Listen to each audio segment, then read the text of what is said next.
오늘 우리 주시는 하나님의 말씀은 마가복음 1장 35절에서 45절까지 우리 한 목소리로 봉독하시겠습니다. 마가복음 1장 35절에서 45절까지 우리 한 목소리로 봉독하십니다. 시작. 새벽 아직도 밝기 전에 예수께서 일어나 나가 한적한 곳으로 가사 거기서 기도하시더니 시몬과 및 그와 함께 있는 자들이 예수의 뒤를 따라가 만나서 이르되 모든 사람이 주를 찾나이다. 이르시되 우리가 다른 가까운 마을들로 가자. 거기서도 전도하리니 내가 이를 위하여 왔노라 하시고 이에 온 갈릴리에 다니시며 그들의 여러 회당에서 전도하시고 또 귀신들을 내쫓으시더라. 한 나병 환자가 예수께 와서 꿇어 엎드려 간구하여 이르되 원하시면 저를 깨끗하게 하실 수 있나이다. 예수께서 불쌍히 여기사 손을 내밀어 그에게 대시며 이르시되 내가 원하노니 깨끗함을 받으라 하시니 곧 나병이 그 사람에게서 떠나가고 깨끗하여진지라. 곧 보내시며 엄히 경고하사 이르시되 삼가 아무에게 아무 말도 하지 말고 가서 내 몸을 제사장에게 보이고 내가 깨끗하게 되었으니 모세가 명한 것을 드려 그들에게 입증하라 하셨더라. 그러나 그 사람이 나가서 이 일을 많이 전파하여 널리 퍼지게 하니 그러므로 예수께서 다시는 드러나게 동네에 들어가지 못하시고 오직 바깥 한적한 곳에 계셨으나 사방에서 사람들이 그에게로 나아오더라. 아멘. 할렐루야. 오늘 본문에 있는 마가복음 1장에서 마가는 24시간 동안 행하신 예수님의 사역을 소개하므로 예수님이 얼마나 분주하게 일을 많이 하시는지를 보여줍니다. 오늘 본문을 통해 예수님이 사역하시는 모습을 살펴보면서 2024년 새해에는 예수님과 같이 분명한 소명의식을 가지고 맡기신 사명에 충성스럽게 감당하시는 여러분 모두가 되시기를 간절히 바랍니다. 오늘 본문 35절은요. 그 앞에 21절에서 시작된 예수님의 24시간 가버나움 사역을 마무리 짓는데요. 전날에 예수님은 주님께 나오는 모든 사람을 거절하지 않으시고 많은 병든 사람을 고쳐주시고 많은 귀신을 내쫓으셨습니다. 이렇듯 쉴 틈 없이 사역하신 후에 예수님은 주변의 분주함과 번잡함을 피하여서 이른 아침에 한적한 곳을 찾아 기도하십니다. 사실 굳이 기도하지 않아도 되실 분을 꼽는다면 그분은 바로 예수님이시지요. 그러나 주님은 늘 기도하셨습니다. 하나님 아버지를 사랑하셨기에 늘 하나님 보좌 앞에 나아가 그 하나님과 대화하기를 좋아하셨던 겁니다. 여러분, 기도는요 단지 성도의 의무 중에 하나이거나 경건함을 유지하기 위한 수단이 아닙니다. 기도는 살아가는 주님과 만나는 시간이에요. 여러분이 어떤 마음으로 이 새벽 기도의 시간에 나오시는지 모르겠지만 기도하는 이 시간은요 하나님의 백성된 우리가 또 하나님의 자녀된 우리가 아버지 하나님 되시는 주님과 만나는 시간입니다. 그래서 기쁨과 또 즐거운 마음으로 주님 앞에 나와야 되는 거예요. 믿음의 기도는 현실에서 눈을 들어 하늘을 보게 하는 축복의 통로입니다. 예수님께서 무슨 내용을 기도하셨는지 알려져 있지는 않지만 아마 자신의 사역에 있어서 자신의 뜻이 아니라 하나님의 뜻을 이루기를 간구하셨을 겁니다. 예수님은 오늘을 사는 우리들에게 영성과 사역의 균형이 잡힌 모범을 보여주시는데요. 제자들이 자고 있던 이른 새벽에 예수님이 나가셨으니까 그들은 예수님의 행박을 알 수 없었지요. 뒤를 따라가라고 하는 이 표현은 그저 예수님의 뒤를 따라 나갔다라는 것이 아니고요. 예수님을 사방으로 찾아다녔다라는 것을 말합니다. 개역 성경에 보면 만나서로 번역되어 있는데요. 제자들이 예수님을 찾아다니다가 마침내 발견했다라는 의미입니다. 이것은 예수님이 모든 상황과 환경 그리고 주위 사람들로부터 단절된 곳에서 오직 하나님께만 집중해서 기도하신 것을 보여줍니다. 시몬과 다른 제자들은 모든 사람이 주님을 찾는다고 하면서 예수님께 재촉하는 것처럼 보입니다. 본질에 충실하기 위해 새벽에 기도하러 나오신 예수님의 그 모습과 또 대중적 인기에 고무되어서 예수님을 찾아온 제자들의 모습이 대조를 이루지요.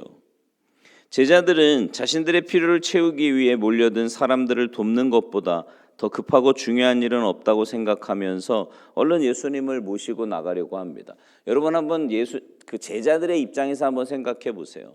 그 전날 예수님이 행하신 그 기적 때문에 이른 아침부터 사람들이 몰려와서 예수님을 찾습니다. 제자들의 마음이 어땠을까요? 한편으로는 굉장히 막 뿌듯하고 자신들이 모신 그 선생님이 이렇게 능력 있는 분이니 또 그래서 이렇게 많은 사람들이 찾아왔으니 얼른 선생님 모시고 와서 더 많은 사람들의 병을 고치고 더 많은 사람들의 귀신을 내쫓아야 되겠다, 뭐 이런 생각하지 않았겠습니까? 그러나 하나님 나라 백성에게 먼저 하나님께 예배하고 기도하는 것보다 중요한 일은 없습니다. 아무리 급하고 중요하게 여겨지는 일도 주님의 뜻이 아니라면 결코 이루어지지 않는 거지요. 발등에 떨어진 불만 끄려고 쫓아다녀서는 안 됩니다. 그런 사람들은 언제나 바쁜 것 같은데 막상 주님 앞에 내어놓을 열매가 별로 없습니다. 제자들의 기대와 달리 예수님은 다른 가까운 마을들로 가자고 말씀하십니다. 내가 이를 위하여 왔노라. 직역하면 내가 이 일을 위해서 나왔다라는 거예요. 하나님 나라의 복음을 전하기 위해 하나님께로부터 왔다라는 의미 있지요. 예수님의 사명이 전도, 즉 하나님 나라를 선포하는 것이라고 분명히 말씀하시는 겁니다. 그리고 온 갈릴리 지역을 다니시며 회당에서 복음을 선포하시고 귀신을 내어 쫓으셨습니다. 여기서 하나님 나라의 선포와 귀신을 내쫓는 사역이 함께 언급되어 있는데요. 이것은 하나님 나라, 즉 하나님의 종말론적인 통치가 선포되는 곳에서 사탄의 세력이 쫓겨나기 때문입니다. 예수님을 본받아 사명에 충실한 삶을 살려면 예수님이 보여주신 삶의 자세를 본받아야 합니다. 먼저 우리는요, 삶의 우선순위를 바로 세워야 합니다. 삶의 우선순위를요. 누구에게나 똑같이 24시간이 주어집니다. 근데 어떤 사람은요, 늘 시간이 부족하대요. 근데 반면에 어떤 사람은 주어진 시간을 효율적으로 사용하면서 많은 열매를 거둡니다. 무엇이 이런 차이를 만듭니까? 우선순위를 바로 세워야 되는 거예요. 우선순위. 각양각색의 불치병에 걸린 사람들과 귀신 들린 사람들이 예수님을 통해 치유되고 회복되었어요. 예수님에 대한 사람들의 관심과 기대가 점점 더 높아지기 시작을 합니다. 제자들은 예수님을 만나려고 몰려드는 사람들을 맞이할 생각에 새벽부터 자리를 비우신 그 예수님을 급하게 찾아다닙니다. 그러나 예수님은 이른 새벽 한적한 곳으로 가서 기도하시며 하나님과 깊이 교제하는 것으로 하루를 시작하셨습니다. 그 어떤 일보다 하나님과의 교제를 위한 기도의 시간이 더 중요했기 때문이죠. 여러분, 올 한 해 여러분이 하나님의 일을 하면서 사역을 감당하면서요, 무슨 일을 하든지 기도보다 앞서지 마시기 바랍니다. 여러분, 그런 핑계 절대로 대시면 안 돼요. 너무 바쁘대요. 일이 너무 많대요. 앉아서 기도할 시간이 없답니다. 무슨 말을 하는 건지 잘 모르겠어요. 뭘 위해서 그렇게 바쁜 겁니까? 여러분, 우리가 하나님의 일을 하려면 하나님의 뜻을 올바로 깨닫고 난 다음에 해야지, 그렇지 않으면 아무리 많은 일을 하는 것 같아도 그거 다 헛일이 되는 수가 있습니다. 내 일이 될 수가 있어요. 내 일이. 여러분, 기억하십시오. 제자의 삶은 기도의 자리에서 시작이 됩니다. 우리는 자주 감정이나 상황에 휩쓸려요. 상황이 곧 부르심이라고 착각할 때도 많습니다. 그러나 예수님은 사람들의 기대와 요구라는 상황에 흔들리지 않으시고 언제나 하나님이 주신 사명에 따라 일하셨습니다. 그렇다면 우리도 상황에 흔들리지 않고 주신 사명이 무엇이든지 분명히 깨닫고 그 사명을 충실하게 감당하기 위해 우선순위를 올바로 세워야 됩니다. 그런 제자의 삶, 그런 믿음의 삶이 올 한 해, 아니 남은 평생 여러분의 삶이 되시기를 주님의 이름으로 축원합니다. 또 하나, 주님의 마음으로 섬겨야 합니다. 주님의 일은 주님의 마음으로 하는 거예요. 오늘 보면 40절 이하에 보니까 나병 환자가 예수님을 찾아와 꿇어 엎드려 간구합니다. 아무도 손을 대려고 하지 않는 그에게 예수님이 손을 내미시고 내가 원하노니 깨끗함을 받으라고 말씀하세요. 여러분, 불쌍히 여기는 마음이야말로 예수님의 치유 능력의 근본입니다. 예수님이 불쌍히 여기는 마음은 구약에 나오는 여호와 하나님의 그 사랑과 일치해요. 구약에서 하나님의 사랑을 나타내는 단어가 히브리어로 헤세드라고 하는 단어인데요. 예전에도 한번 말씀드린 것처럼 이 단어는요, 엄마의 자궁이라는 말에서 유래합니다. 어미는 자식이 안타까운 상황에 처해 있을 때 마음 깊은 곳에서부터 자식을 불쌍히 여기는 마음이 솟구쳐 오르지요. 그런 것처럼, 아니 그 이상으로 예수님은 우리를 불쌍히 여기십니다. 그 마음으로 주님은 연약한 우리를 치유하시고 가르쳐 주시는 거예요. 우리가 아무리 추하고 더러운 모습으로 주님 앞에 나아간다고 해도 그분은 우리를 멀리하지 않으십니다. 오히려 우리의 그 더러움을 씻으시고 깨끗하게 해주십니다. 우리는 예수님께 더 잘 보이기 위해서 가면을 써야 할 필요가 전혀 없습니다. 그냥 있는 모습 그대로 나아가면 돼요. 우리의 모습을 그대로 받아주시고 사랑해 주시기 때문입니다.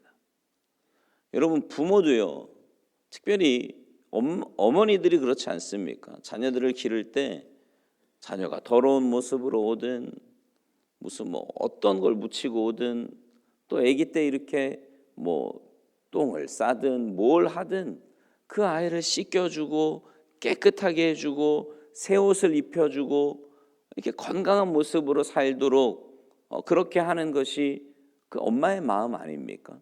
저는 그 마음이 하나님에게로부터 왔다고 생각을 해요.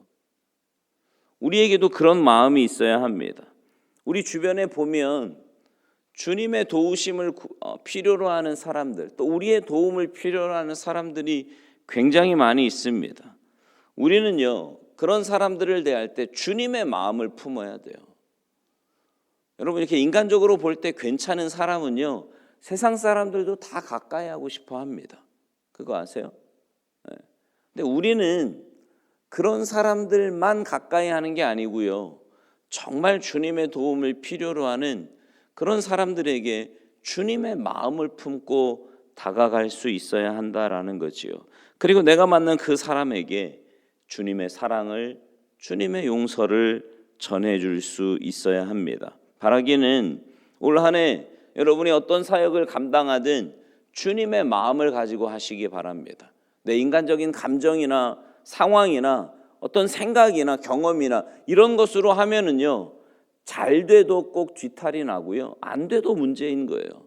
그러나 주님의 마음을 가지고 하면, 특별히 먼저 주님 앞에 기도하고 하나님의 뜻을 구하고 그래서 주님의 마음을 가지고 내게 맡겨주신 일들을 감당한다면 그 어떤 일을 하든, 비록 눈앞에 보이는 열매가 그리 크지 않다고 그런 것처럼 보인다고 할지라도 결국 하나님께서 우리의 삶에 또 우리 공동체에 가장 선한 길로 가장 값진 열매로 하나님께서 맺게 하시고 갚아주시고 역사해 주실 줄 믿습니다. 이런 놀라운 은혜가 올 한 해 여러분의 삶과 또 우리 교회와 여러분이 속한 공동체에 날마다 풍성하게 임하시기를 주님의 이름으로 축원합니다. 기도하시겠습니다.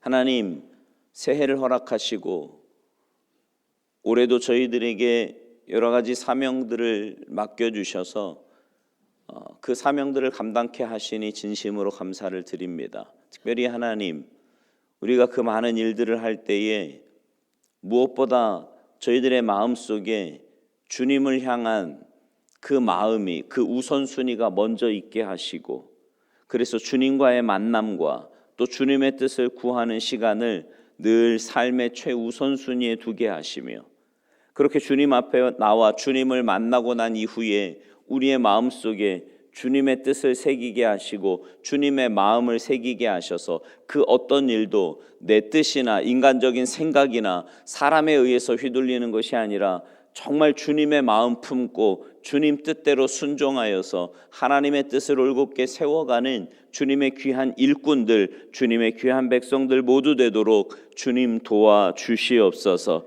이 새벽에 나와 간절한 마음으로 기도하며 간구하는 주님의 백성들의 간구에 응답하시고 역사하여 주셔서 하나님의 그 놀라운 응답하심과 역사하심을 날마다 맛보고 누리며 살아가는 우리 모두의 삶이 되도록 주님 도와주시옵소서. 특별히 오늘부터 시작되는 신년 부흥성회 위에 하나님 사모함으로 모이게 하시고 또 모인 자들에게 그 사모함대로 은혜 주시고 역사하여 주셔서 말씀으로 무장하는 새해가 되도록 주님께서 역사하시고 은혜 내리어 주시옵소서. 감사드리며 예수님의 이름으로 축복하며 기도하옵나이다. 아멘.